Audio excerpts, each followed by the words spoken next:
Assalamualaikum warahmatullahi wabarakatuh. Jumpa lagi dengan saya dalam channel kimia. Hari ini kita akan belajar tentang sifat unsur dan sifat keperiodikan unsur. Oke.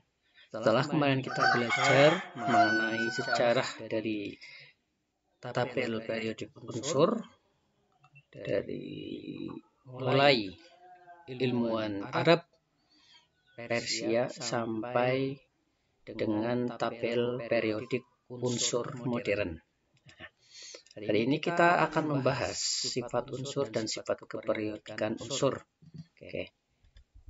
Ya. Dalam bahasan ini saya akan membahas dua macam. Yang pertama sifat unsur dan dalam sistem periodik, yang kedua sifat keperiodikan unsur. Oke, langsung yang pertama sifat unsur dalam sistem periodik unsur. Yang pertama adalah sifat logam dan non logam. Ya. Oke, dalam satu golongan, golongan itu berarti dari atas ke bawah ya. Di belakang saya itu ada tabel periodik, jadi bisa dilihat. Dari atas ke bawah itu adalah golongan. Nah, kecenderungan sifat logam dan non logam dalam satu golongan adalah semakin ke bawah sifat logam semakin bertambah. Jadi kalau dalam golongan 1A ini ada hidrogen, litium, natrium, kalium, rubidium, cesium, francium ini. Ya, jadi yang terbesar adalah yang Fr ini. Nah, itu adalah kecenderungan dalam satu golongan. Ya. Kemudian dalam satu periode, ya, periode itu ingat dari kiri ke kanan, lajur horizontal. Ya. Nah, dalam satu periode dari kiri ke kanan sifat logamnya semakin berkurang. Jadi kalau periode 2 dari Li sampai ke Ne, maka yang paling lemah sifat logamnya adalah Ne, sedangkan Li paling kuat. Oke, itu yang pertama. Berikutnya kalau kita lihat secara wujud, ya. Kalau secara wujud ada 3 macam. Ya. Yang pertama adalah berwujud gas, yang kedua liquid element atau elemen cairan, yang ketiga adalah solid element atau elemen padat. Ya, kalau kita lihat di sini di tabel periodiknya, ya, untuk yang warna ungu itu adalah yang gas, ya, ada hidrogen, nitrogen, oksigen, fosfor, ada klorin, neon, helium, klorin, argon, kripton, xenon, radon. Nah, ini semua adalah yang memiliki wujud gas. Kemudian ada yang berwujud liquid elemen atau elemen cairan yang berwarna hijau. Ini ada bromin dan Hg raksa, ya. Nah, kemudian sisanya yang berwarna putih ini unsurnya dalam bentuk padatan, ya. Berarti kalau kita di golongan 1 nih, bawahnya ada litium, natrium, kalium, rubidium, cesium, francium, berilium, magnesium, ya. Ada kalsium. Nah, golongan 2 itu semuanya adalah berwujud padat. Oke, next ya, berikutnya. Ya. Kemudian berikutnya, ya. Di sini kita akan bahas sifat-sifat unsur dalam sistem periodik unsur. Ya. Jadi pembahasan ini nanti akan lebih lengkap di kelas 12 pada materi kimia unsur. Nah, cuma di sini akan disinggung sedikit, ya. Sedikit dibahas beberapa golongan saja. Nah, jadi dalam satu golongan itu biasanya unsur-unsur memiliki kemiripan sifat. Ya. Untuk sifat unsur golongan 1A, ya, itu umumnya bersifat logam, bersifat logam, kemudian lunak dan dapat diiris. Ya, jadi golongan 1A itu lunak, diiris mudah. Kemudian ringan, ringan yang massa jenisnya kurang lebih adalah kurang dari 1 gram cm kubik. Nah, kemudian golongan 1A juga reaktif terhadap air ya. Jadi kalau golongan 1A bertemu dengan air itu reaktif itu mudah bereaksi, mudah mengalami reaksi.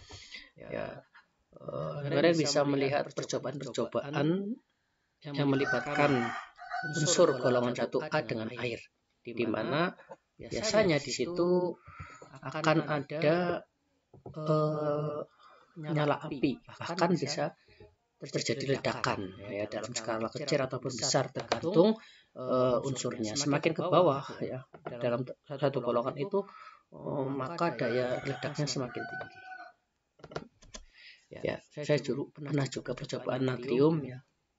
Kalau ada natrium murni, nah itu bisa dibuat percobaan dimasukkan ke air, nanti langsung seketika itu menyala ya, seperti kembang api yang berbentuk gangsing itu loh. Silahkan bisa disaksikan sendiri percobaannya di YouTube. Oke, berikutnya adalah sifat golongan 2A. Ya sama dengan 1A, golongan 2A kan dinamakan sebagai golongan alkali tanah, di mana di situ unsurnya hampir semuanya adalah bersifat logam. Terus kemudian juga reaktif terhadap air ya. Jadi ketika dimasukkan ke dalam air, dalam air akan mudah mengalami reaksi walaupun kereaktifannya itu lebih kecil dibandingkan unsur dari golongan 1A. Berikutnya adalah sifat-sifat unsur golongan 7A ya. Untuk golongan 7A itu bersifat non logam. Kalau tadi 1A dan 2A itu logam, maka golongan 7A itu bersifat non logam. Nah, ya. Kemudian berupa molekul diatomik. Ya. Umumnya di alam dalam keadaan molekul diatomik. Ya, molekul diatomik itu adalah molekul yang tersusun dari 2 atom. Ya, contohnya kalau golongan 7A itu ada Cl, nah, maka di alam bentuknya adalah Cl2. Ya. Kemudian ada Br, nah, bentuknya juga Br2. Kemudian beracun, ya. Jadi hati-hati ya kalau kalian nanti misalkan bertemu dengan gas klorin, ya, gas bromin dan sebagainya itu bisa kalau terhirup oleh hidung bisa mengalami keracunan. Kemudian berwarna. Nah, yang berikutnya adalah reaktif terhadap unsur golongan 1A. Jadi ketika dia bertemu dengan golongan 1A akan mudah mengalami reaksi. Ya. Kenapa mudah mengalami reaksi? Nanti kita akan bahas di materi ikatan kimia. Ya. Kemudian sifat unsur golongan 8A. 8A itu berarti ujung paling kanan, yang kita kenal dengan golongan gas mulia. Ya. Itu sama seperti 7A, sifatnya non logam. Cuma bedanya di sini kalau 8A cenderung dalam keadaan gas monoatomik. Kenapa dalam gas monoatomik? Ya, karena golongan 8A sudah stabil dengan sendirinya. Tanpa melakukan ikatan dia sudah stabil. Ya. Berikutnya sukar bereaksi dengan unsur-unsur lain. Ya, karena tadi dia sudah stabil maka dia cenderung sukar atau tidak mengalami reaksi dengan unsur yang lain. Kemudian titik leleh dan titik sangat rendah. Nah, itu adalah beberapa sifat. Ya, jadi dalam satu golongan itu kalau dia berada di golongan 1A maka sifatnya sama dengan yang sudah saya sebutkan tadi itu. Kalau dia 7A ya berarti segolongan itu kecenderungannya sifatnya sama. Karena tabel periodik modern disusun berdasarkan kemiripan sifat per golongannya. Oke. Ya. Berikutnya kita bahas tentang sifat keperiodikan unsur. Ya. Nah, sifat keperiodikan unsur. Dalam sifat keperiodikan unsur kita akan bahas 4 sifat. Ya. Sebelumnya definisi dari sifat keperiodikan unsur adalah sifat-sifat yang berubah secara beraturan sesuai dengan kenaikan nomor atom unsur dari atas ke bawah dan dalam satu golongan atau dari kiri ke kanan dalam satu periode. Nah, jadi keperiodikan unsur itu kita membahas perubahan sifat unsur secara beraturan sesuai dengan kenaikan nomor atom, ya, baik itu dalam satu golongan dari atas ke bawah ataupun dalam satu periode dari kiri ke kanan. Oke, kita akan bahas yang pertama, sifat keperiodikan unsur adalah jari-jari atom. Oke, jari-jari atom itu apa? Jari-jari atom itu merupakan jarak dari inti atom menuju elektron terluar. Nah, itu namanya jari-jari. Ya, kita juga mengenal ya. Ada jari-jari lingkaran ya, dari titik tengah menuju luar. Ya. Nah, untuk jari-jari atom berarti definisinya adalah jarak dari inti atom menuju elektron terluar. Jadi semakin banyak jumlah kulit, maka jarak jari-jari atom itu semakin lebar ya, atau semakin besar. Nah, kecenderungannya bagaimana? Ya, ini adalah kecenderungan untuk jari-jari atom dalam satu golongan ya, dari atas ke bawah. Itu jari-jari atom semakin besar. Mengapa semakin besar? Ya, kita lihat kalau dalam satu golongan, ya, kalian bisa lihat di tabel periodik, itu nomor atomnya juga semakin banyak dan jumlah kulitnya semakin bertambah. Ya, jadi semakin banyak kulit maka otomatis jarak inti atom ke elektron terluar semakin besar pula. Ya, misalkan hidrogen itu kan cuma punya satu kulit. Kemudian litium 2 kulit, natrium 3 kulit, kalium 4, rubidium 5 ya, dan cesium ada 6 kulit. Nah, jadi semakin kulitnya banyak, otomatis jarak ke inti atom dan elektron terluarnya semakin besar. Itu mengapa dalam satu golongan jari-jarinya semakin besar. Kemudian dalam satu periode dari kiri ke kanan itu jari-jari atom semakin kecil. Mengapa semakin kecil? Ya, dalam satu golongan, dalam satu periode, ini contoh aja Li sampai ke Ne. Itu jumlah kulit sama tetap ya, atau jumlah kulitnya sama dalam hal ini kulitnya sama-sama 2. Nah, tetapi dari kiri ke kanan ini nomor atom semakin bertambah. Nomor atom bertambah itu inti atomnya juga semakin besar. Kalau inti atomnya semakin besar, maka dia akan menarik elektron ya, elektron pada kulit itu kan tertarik ke inti. Nah, jadi semakin kulitnya besar maka elektronnya akan semakin tertarik ke inti. Nah, karena tertarik ke inti maka jarak dari inti atom menuju elektron terluar akan semakin kecil ya. Kalian bisa melihat ya di sini semakin ke kanan semakin kecil jari-jarinya. Ya tadi kenapa? Karena intinya semakin besar, nomor atom bertambah, inti semakin banyak, tetapi kulitnya tetap ya sama-sama 2. Ya, akhirnya karena inti atom itu akan menarik elektron, karena inti itu ada motor positif, elektron negatif kan tertarik ke inti. Nah, karena itu maka jari-jarinya akan semakin kecil. Itu sifat keperiodikan yang pertama.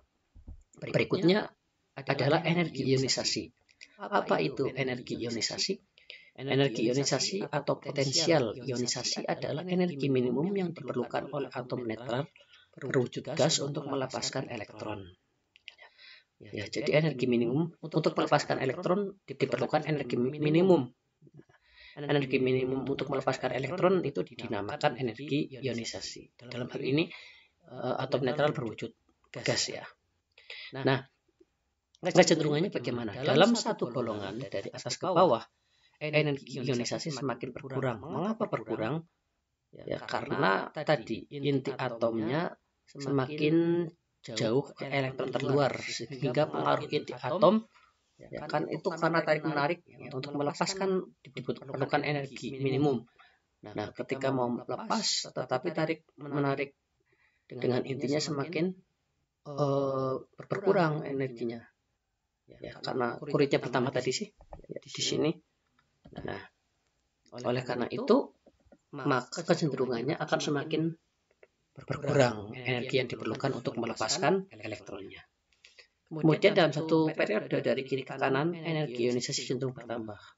Ya, dari kiri ke kanan di 520, 900, 801 sampai 2081. Kenapa semakin bertambah?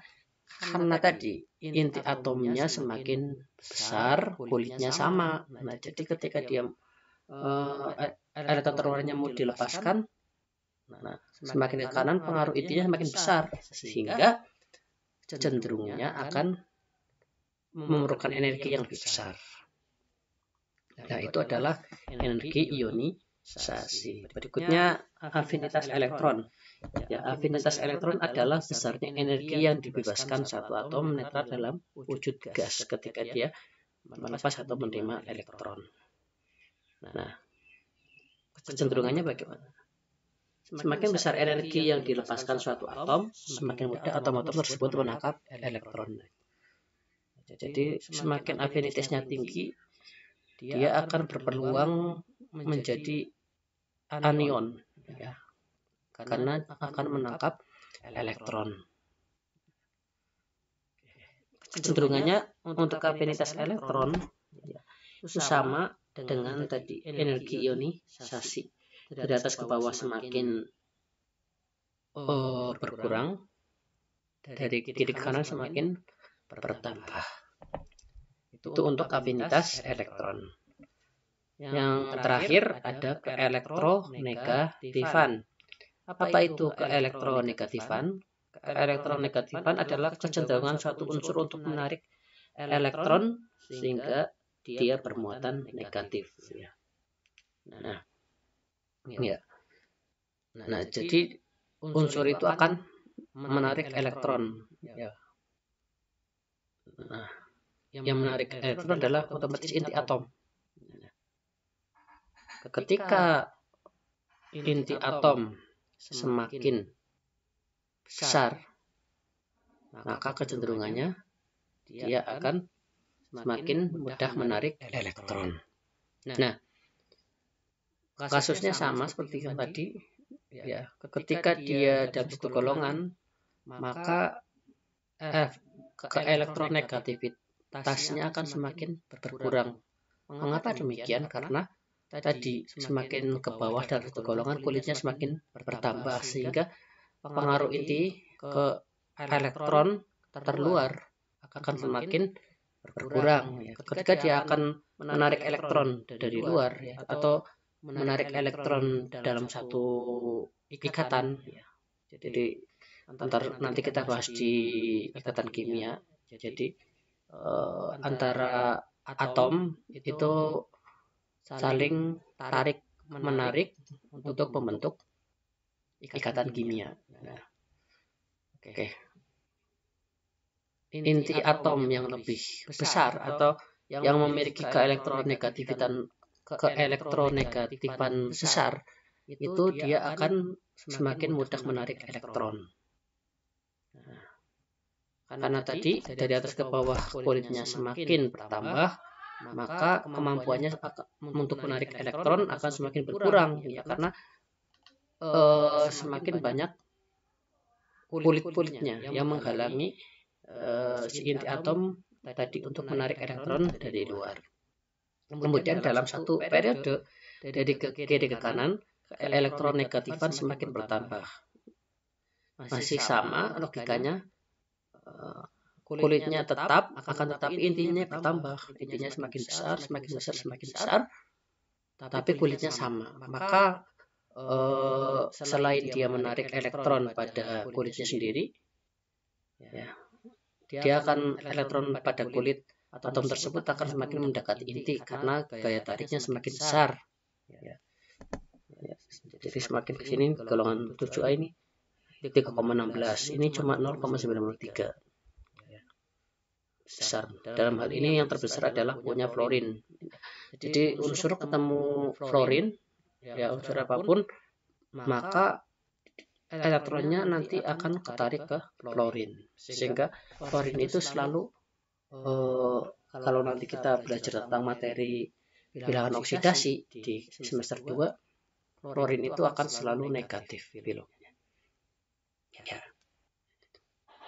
Nah, jadi gitu ya. Untuk sifat logam dan jari-jari atom dari atas ke bawah semakin bertambah, dari kiri ke kanan semakin berkurang. Akan tetapi kalau untuk keelektronegatifan, untuk afinitas, untuk energi ionisasi dari atas ke bawah semakin berkurang. Kenapa berkurang? Karena kulitnya semakin banyak, intinya semakin jauh. Kemudian dari kiri ke kanan dalam satu periode cenderungnya semakin bertambah. Mengapa demikian? Karena kulitnya sama, tetapi nomor atomnya bertambah, intinya semakin besar, sehingga jarak dari inti atom ke elektron terluar semakin